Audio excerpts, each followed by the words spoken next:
ইসলাম কি মিডিয়ার অনুমতি দেয়?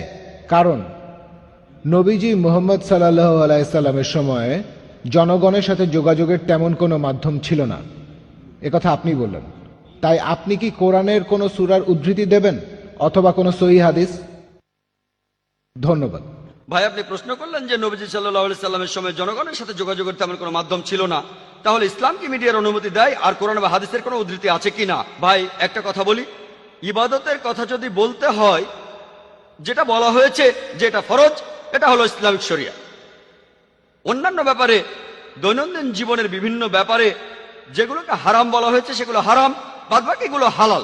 যেমন ধরুন, শুকরের মাংস খাওয়া হারাম, হারাম। মদ খাওয়া হারাম, এমন কথা বলা না হলে হালাল। আপনাকে একটা প্রশ্ন করি, কোরআন বা হাদিসে কি এমন কথা বলা আছে যে আম খাওয়া হালাল?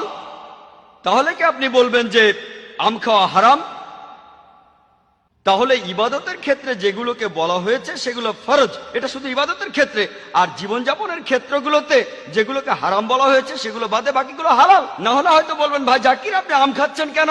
আমি আম পছন্দ করি, কারণ আমি ইন্ডিয়া থেকে এসেছি, আমি আমার দেশ নিয়ে গর্বিত, আর আমার দেশের আম সেটা নিয়েও গর্বিত। এখন